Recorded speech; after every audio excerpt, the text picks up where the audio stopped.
Welcome to another episode of the Mompreneur Huddle podcast. I am your girl, Tammy Capri, the Mompreneur Mentor, and this is the place where motherhood and entrepreneurship meet, and we talk about everything in between. What we do. Girl, you's a boss mom. Baby girl, you so perfect. Girl, you's a boss mom. Making everything worth it. Girl, you's a boss mom. Stand on all of your business, and when it come to investments, and baby girl, you the realest. Girl, you's a boss mom. Yeah, I like that right there.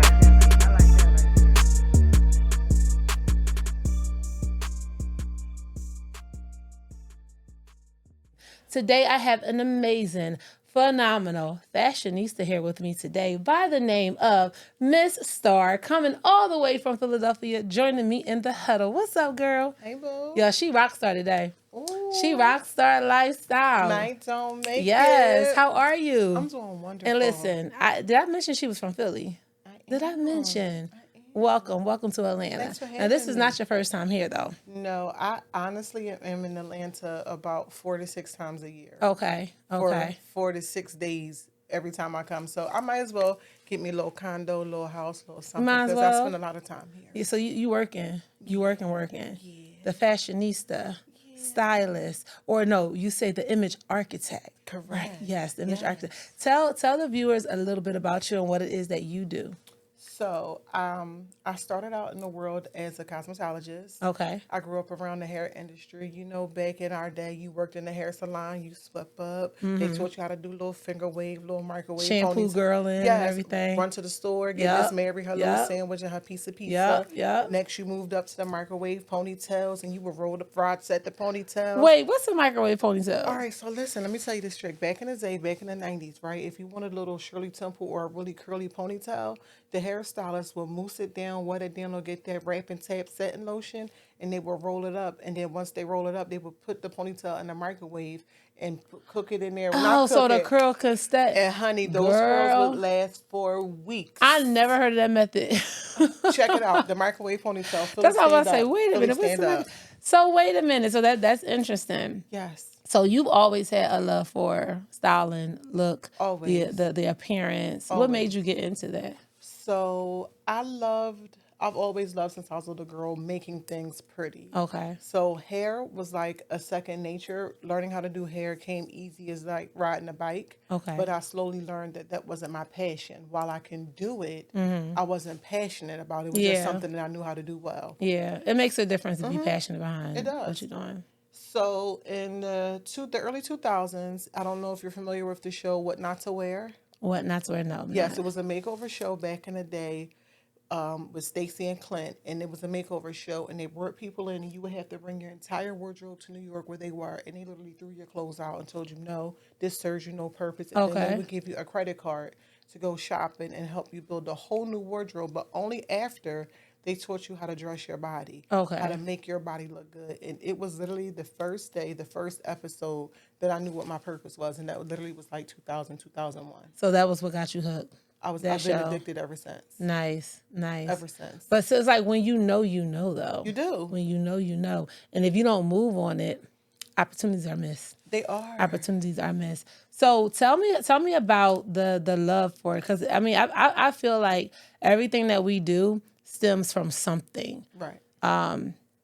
childhood, or just I know even doing hair. What made you want to do, like, as a little kid, as young star, I would say. So as I can say, because I'm actively in therapy and I'm Yeah. healing, Okay. this is a childhood trauma response. Okay, so you're Because- aware of that. Because I didn't feel like I had it, because my family may not have had the money to keep me in the latest, the newest. I would find innovative ways to make what I did have Okay. look good, whether I was cutting up a shirt, whether I was stitching two shirts together, Yeah. or I was turning jeans into a skirt.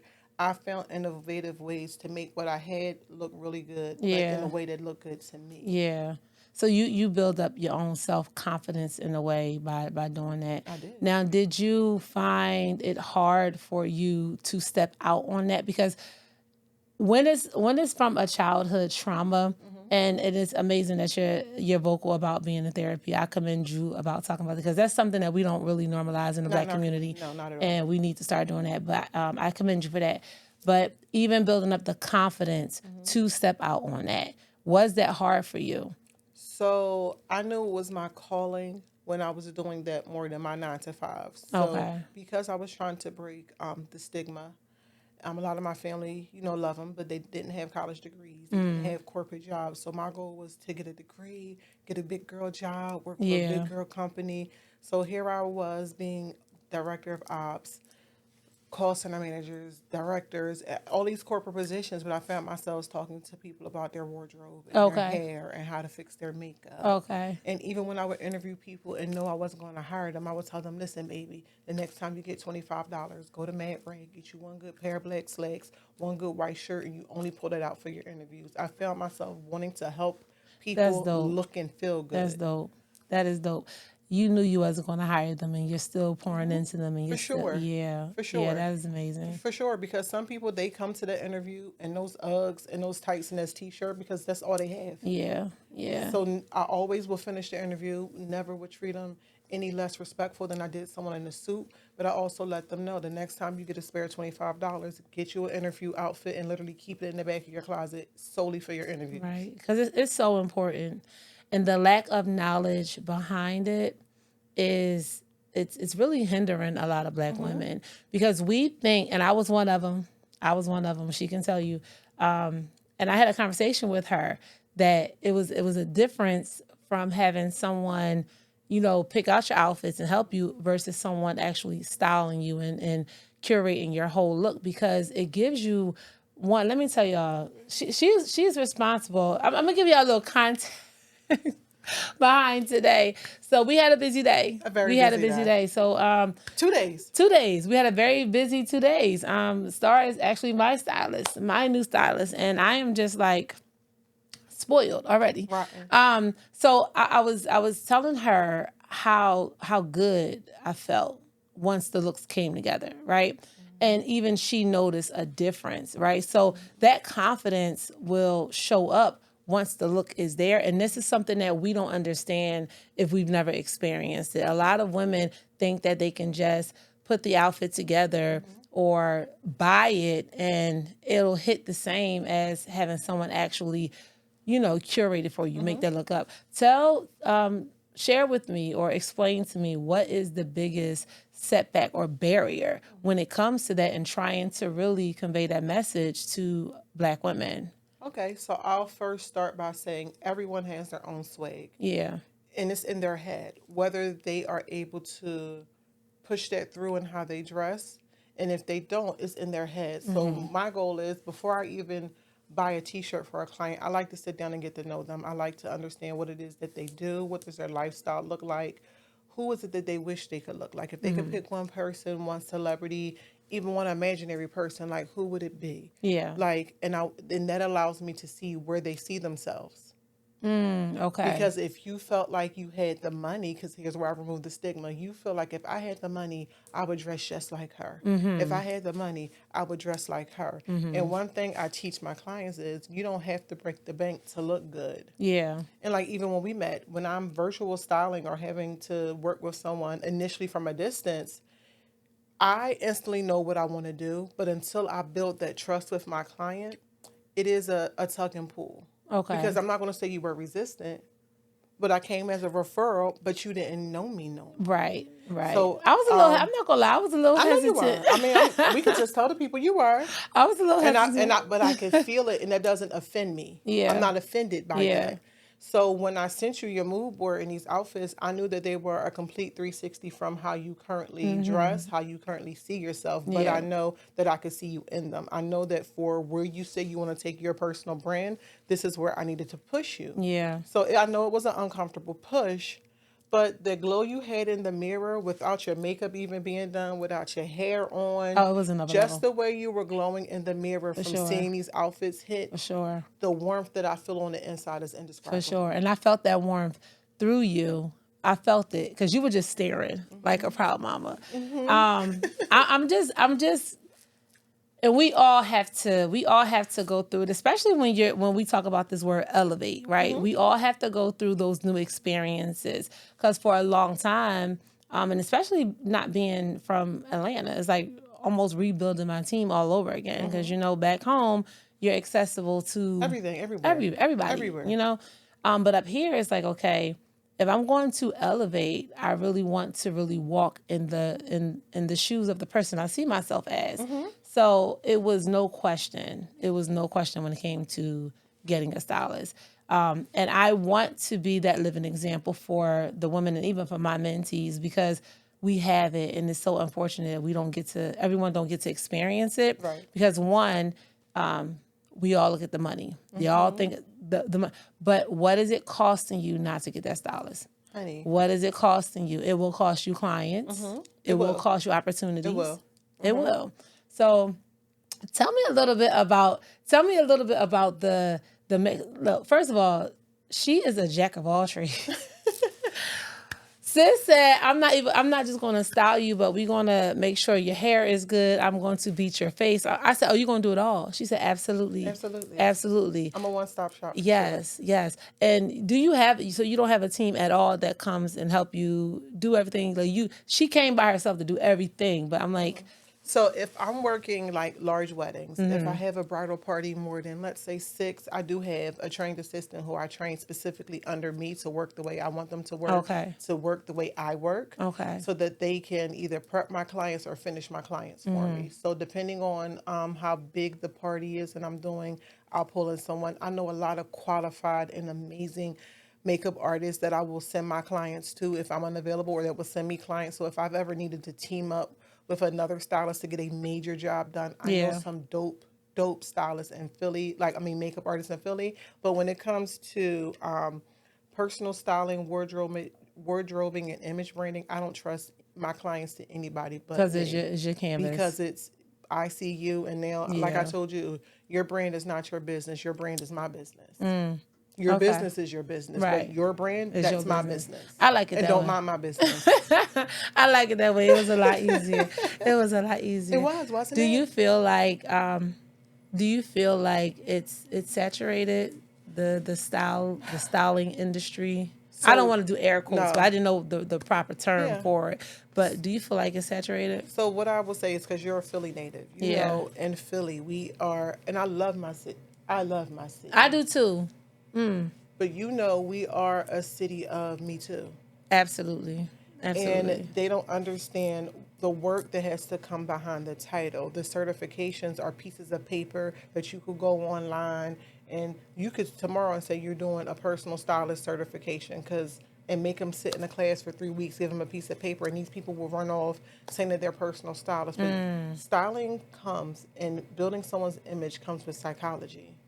Because I have to get into Most your things head. do. I have to break your barriers down. I Yeah. have to make you trust me. I have to be a soft place for you. Yeah. Because our clothing and our bodies and how we dress are something that we all hold near and dear to us. So trusting someone else to get it right is scary for a lot of women, a lot of Black women. Is that the most common thing that you see with all of your clients? Like building their trust? Some clients are really, their hesitancy comes from, like, why should I trust you? Or so-and-so said they're a stylist, but when they break down what the person done, I tell them, well, no, they were really a personal shopper. And that's no shade to personal shoppers, because there's levels to everything. Yeah. Some people can do hair. You have people who do hair. You have a hairdresser. Yeah. You have a hairstylist. Yeah. There's levels to everything. It is. You have people who are fashion stylists, who are wardrobe stylists, who are personal stylists. Those actually are 3 different things. 3 different things, right? 3 different things. Wardrobe stylists are usually working on sets. They're usually working on movie sets. They're doing bigger productions. I'm a personal stylist. I'm here with you personally. I'm getting in your closet. I'm getting in your drawers. You're mad at me because I'm throwing your favorite tights out the window. It's more on a personal level. And that's why it can't just be a one-stop shop either. Like, you really have to grow with your team. You do. You know, because the more you learn about them, the better it is. The better it will be for you and your client, especially in the long run, because you get to watch them grow and develop that. Because after our past 48 hours, and I already see that, like, I've already made you fall in love. And, like, you over there, like, my man. My man. I'm my man, yes. Yes, you very, very much that. But also, now that wall is down. Yeah. And again, I don't take offense to the wall. Yeah. Now that the wall is down, I see where you want to go. Okay. So I'm going to wait for you to meet me there because I'm ready. Right. I'm ready to get you there. Right. So just get on the bus. Right. Get on the bus. Yes. I'm on it. As long as you're driving. She was threatening me earlier in Chick-fil-A. Oh, you gonna put our business out there? I am. She threatened me over a 4-count strip. She did threaten me. Well, Chick-fil-A better give us a sponsorship for this episode. I know that. Let's tag them in this. But so tell me about motherhood though, because you are first of all, she's a grandmom. I am a grandmom, GG. I'm a GG. Yes. So how has it been building your business from going to working in the salon and then the transition and still having to, raise your family?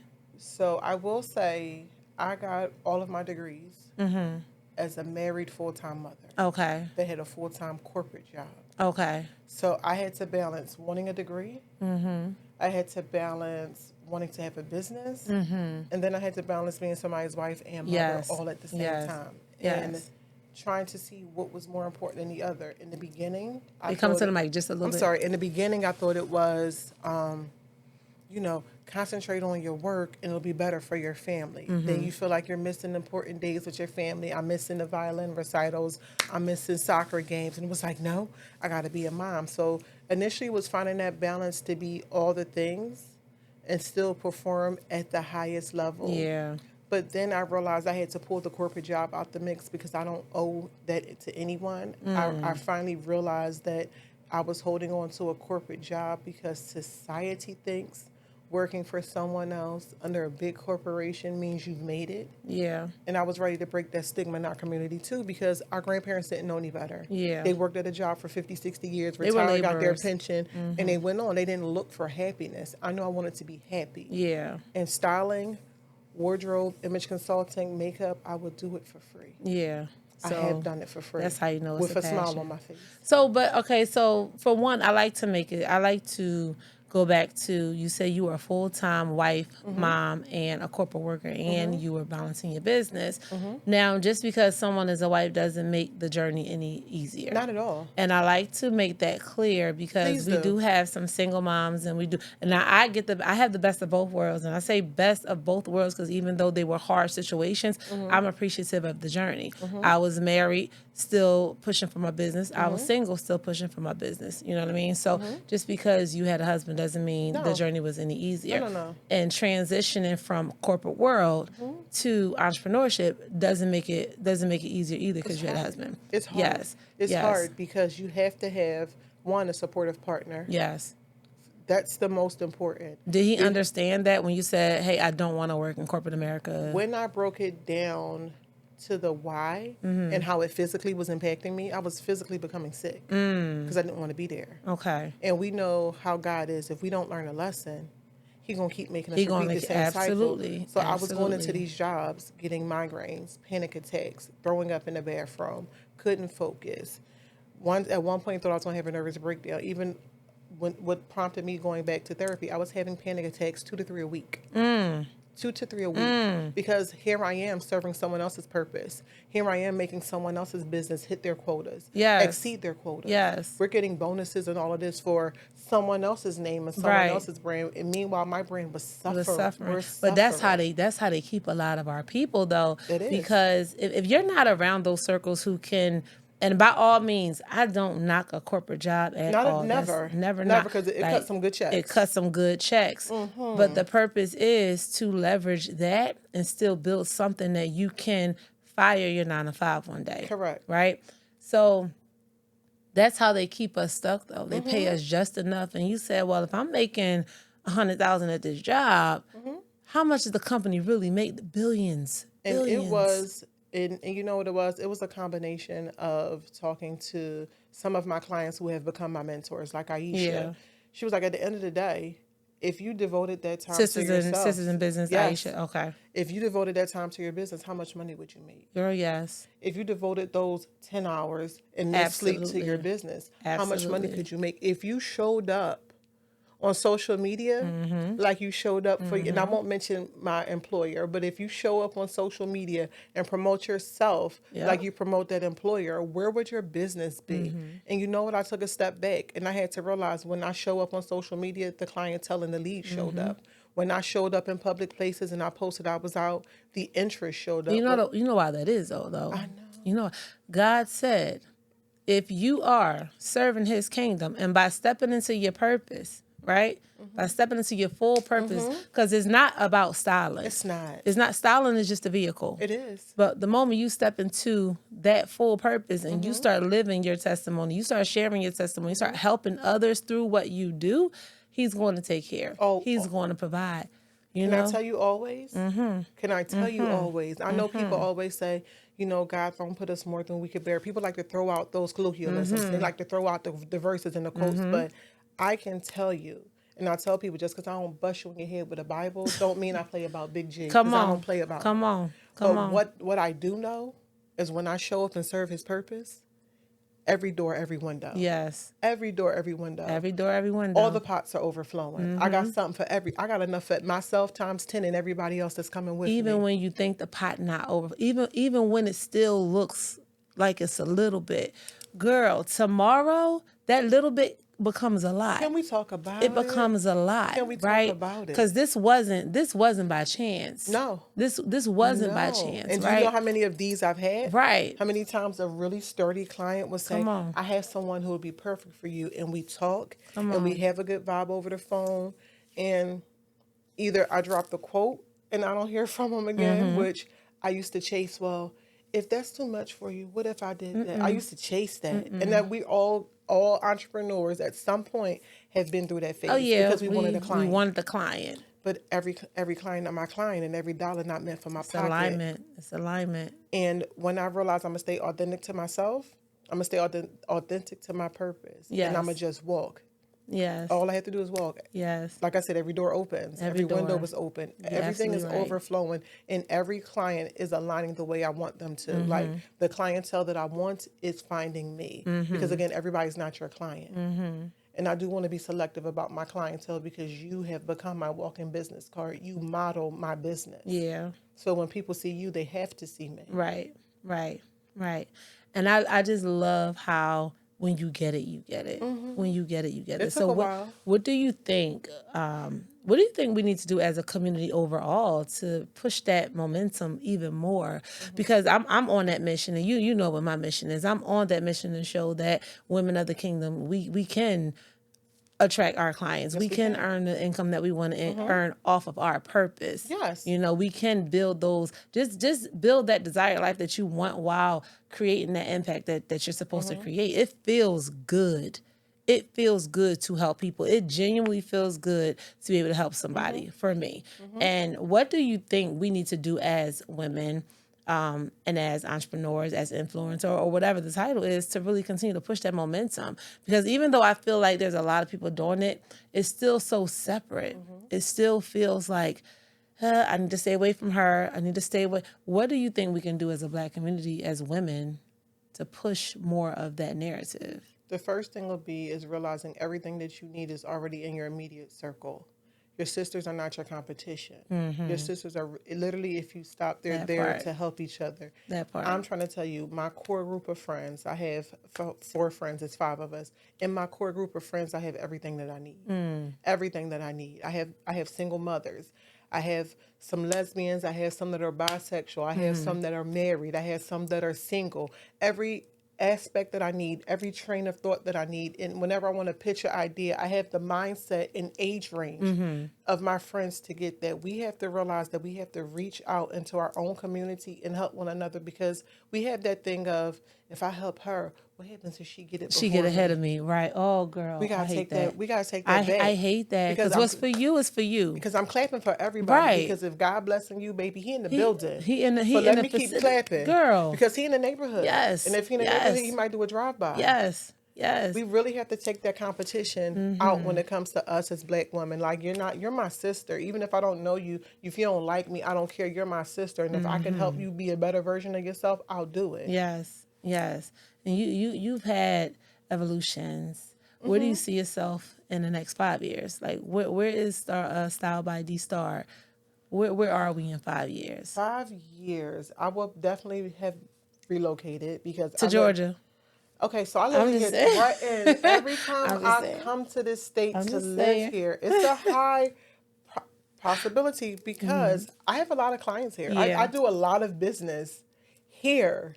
So maybe I will be here. My husband's retired. He said, baby, I'm going to go where you go. Hubby. Atlanta. So listen, it's going to happen. But 5 years, I see myself on a book tour. Nice. On a book Nice. tour. Also, it's a book in your future. There's Come two. on. There's Come two. on. There's Come two. on with I the want to finally purpose. share my personal story. Yes. The struggles that I went through because healing from them, I realized in some of my friends and some of the women around me, I see myself, the unhealed versions of myself, and I feel like if more people were honest about where they come from and how it's affecting them now as grown-ups, maybe we could heal and move past it. We can. We will be able to, absolutely. For sure. Every woman of purpose should have a book. And that is my true belief. Every woman of purpose, at least one. Because that's how you're going to reach the audience that you wouldn't normally reach on a regular basis. And that's how you're really going to build that trust factor with a lot of people who may not want to jump right in bed with you. No. Oh, she had a book. Let me read her story. Because that story fascinates. Now, we have something similar in common. Are you vocal about your weight loss journey? I am. Okay. I have been waving my bariatric flag from the day that I went on my consultation. Yes. And the reason being, when I started out on my bariatric journey, there were no honest women on social media that looked like me. Girl, honest. There were no honest women about. There were none. And girl. None. Not that looked like me. Right. A lot of the camaraderie that I found, a lot of the ease that I found, a lot of the I'll walk you through the process were women of other races. Yeah. When I looked at African American women who I knew had weight loss surgery, they either didn't talk about it. Now, I don't shame them because some may not talk about it because they find it embarrassing, which you have to go through your own journey to feel good about yourself. But I knew I wanted to be a voice and a visual representation of what it's like to go through this process, follow directions, and hit my goal. And I will stand on the top of Mount Rushmore and tell you that March 21st, 2023, I had gastric bypass surgery. Yes. And now 2 years and 2 months later, I am half of my body weight. Come on. It is an absolute lifesaver outside of God. Yes. It is an absolute lifesaver. It is. Because now I was almost 600 pounds at one point. Yes. Okay. 600 pounds. Talk And when they about it. told me, this was 10 years ago, over 10 years ago. And then when they told me that I can die on the delivery table, and I was so young, and I'm like, no, something's got to change. And going through that process, I'm like, I'm going to talk about it. For sure. I am going to talk about it. And like you said, there was not a lot of people really honest about their surgery because of that embarrassment behind it. But I didn't see it as an embarrassment because it's like, it saved my life. You know what I found? People will tell you that they got implants. People will tell you that they got a Before they BBL. say bariatric. People will tell you that they got a tummy tuck. Right. But people are embarrassed to say Right. that they've had weight loss surgery. Listen, you have somebody in your life that's making you feel ashamed for choosing yourself. You should probably remove them out your life. I didn't even, Tammy, to be honest, and I'll be honest with you. That was the first time I did anything in my life without consulting my husband first. Really? I was coming from Atlanta, working with Sisters in Business Expo, and I got on my flight to go home, and I needed a seatbelt extender. I bust out into full blown tears. Thankfully, I had my oversized, my favorite Gucci sunglasses on, and they literally covered my entire face. I sobbed for almost an hour of that 2-hour flight, and I told myself I will never feel like this ever again. It's amazing how many people that I know that either had a sleeve or the bypass, and we all have that traumatizing story about being on an airplane. Yeah. So much so that, like, I literally recently just got over that that being a trigger for me. Like, getting on the plane now, it's still, okay, this is why I used to love to fly Southwest. because you can pick your seats. Correct. And I want to get on first so no one can see me get the extent.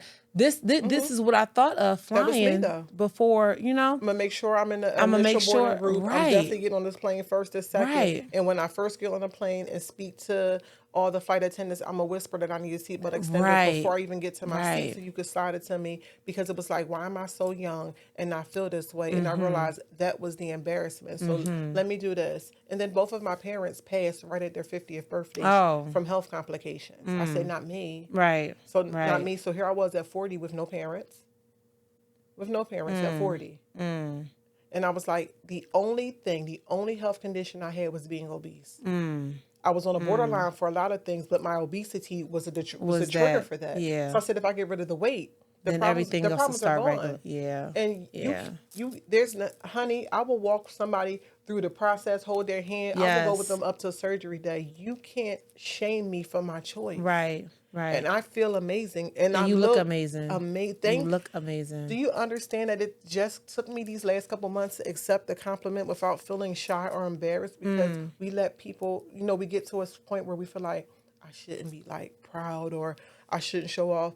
I work hard to sit at 165, okay? And it's not that surgery is not the end all be all. You still got work to baby, do. I done went down, went up, so after my surgery, I lost maybe like 125 something pounds, and I started gaining it back. Okay. And then I got up to 400 something pounds after Tammy the not surgery. listening? Tammy wasn't listening. Okay. But then Herbalife was my second lifesaver. So shout out to Herbalife. And my Okay. best friend LaShawna, she introduced me to Herbalife. But I say that to say it's work still losing the weight. It's why- not just you get this magical surgery and then it happens for you. That's why I bark at the people who make the comments, surgery is the easy way out, baby. There was nothing easy about laying on that table. Nothing. Having somebody cut me open, remove Nothing. 80% of my stomach, send me home with the stomach the size of a large egg and expect me, who was an emotional overeater, to not bust this new stomach wide open. Yep. It's nothing easy Yep. about that.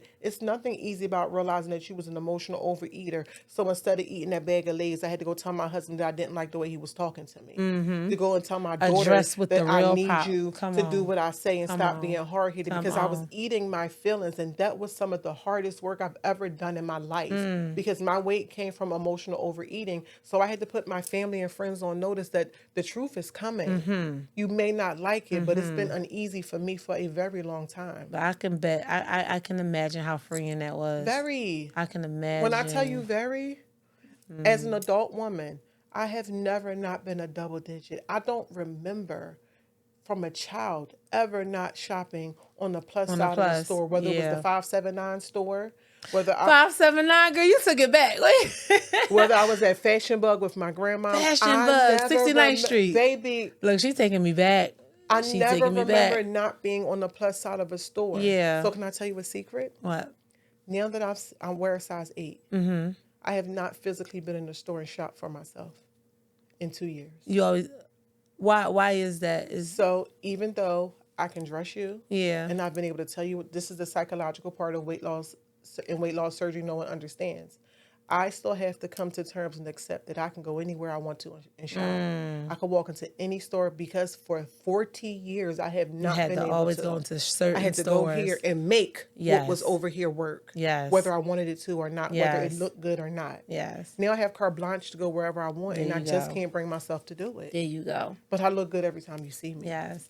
And for anybody who is watching and that's contemplating the weight loss surgery or any type of surgical procedure, or I don't like to promote that shot. I don't know too much about Ozempic. No shot to anybody who's on it. And they have amazing but success, too. They have amazing success too. But I can't speak on that because that's not my testimony. But getting a weight loss surgery or undergoing weight loss surgery, I would highly consider doing it. I would highly consider and encourage people to do the research behind it and just eliminate the fear and eliminate the naysayers and talk to someone who actually went through it. And actually went through it and followed directions. Follow directions, yeah. Because people, I mean, when I tell you from the bariatric community, I get snarked at because people be like, oh, have you had plastics yet? So in the bariatric community, there's terms. So once you've had your weight loss surgery, they'll say, have you had any plastics, meaning plastic surgery? As of right now, I've had no plastic surgery. I have no excess skin removed.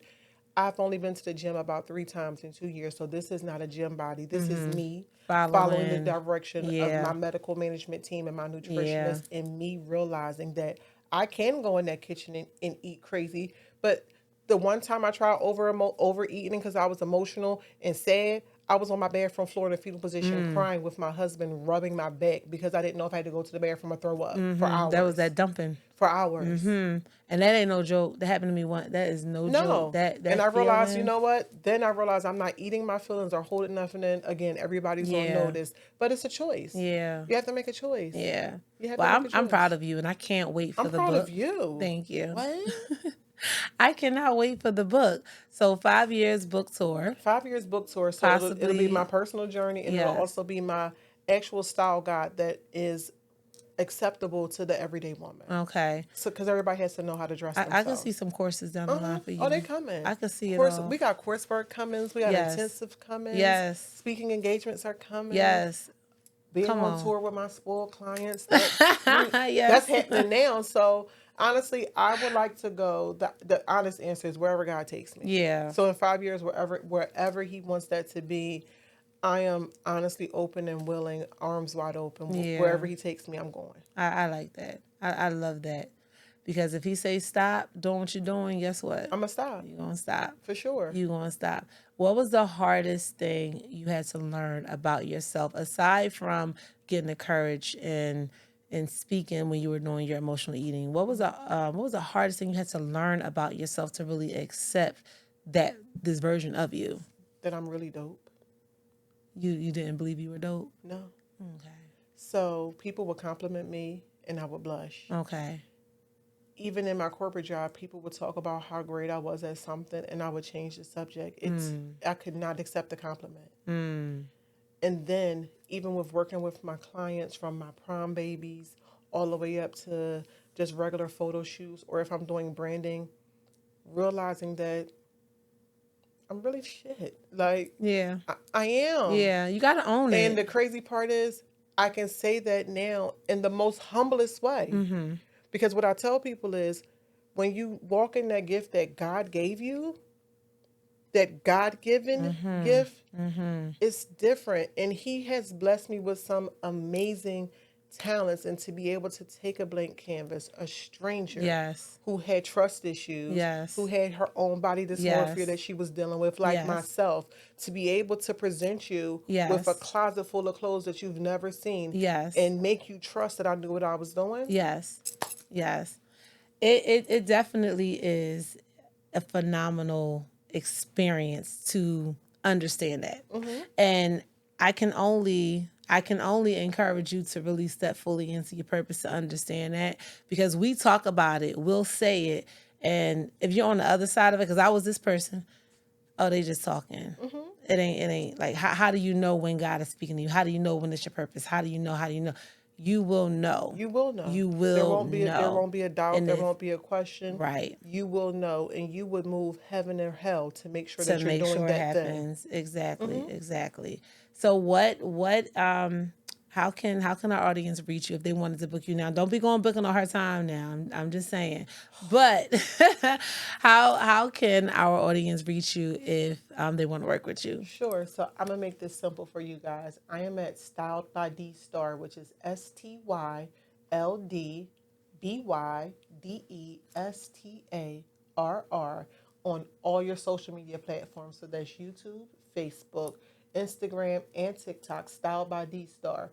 My website is www.styledbydstar.com.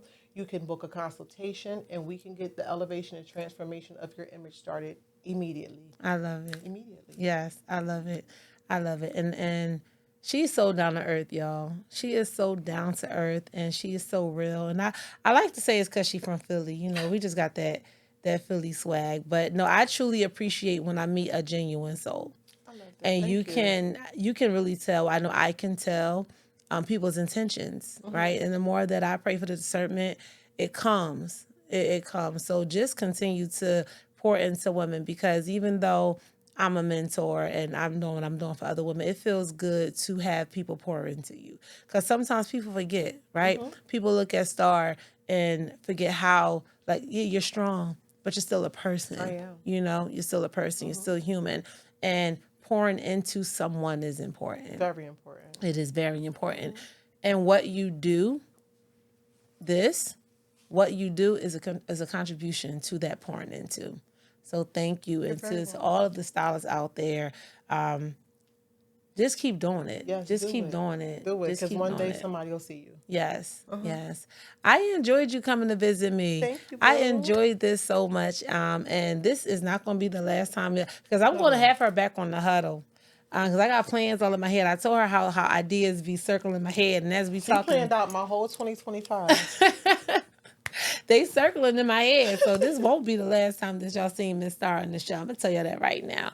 But yes, it was amazing talking, and it's amazing always coming into the studio with you guys. And I would not be who I am if I don't mention our official sponsor of the Mompreneur Huddle podcast, Lee Capri. Make sure you use the word huddle for 20% off of all of your designer bags for the designer moms, and it will be in the description below or right here across the screen.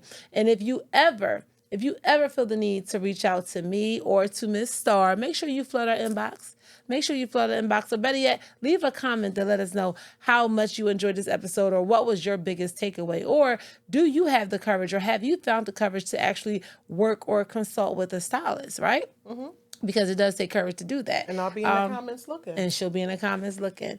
So let us know. We will be looking forward. Thank you for tuning in to another episode. And as always, crowns on, chin up, and you rock the rest of your week. Have a good day.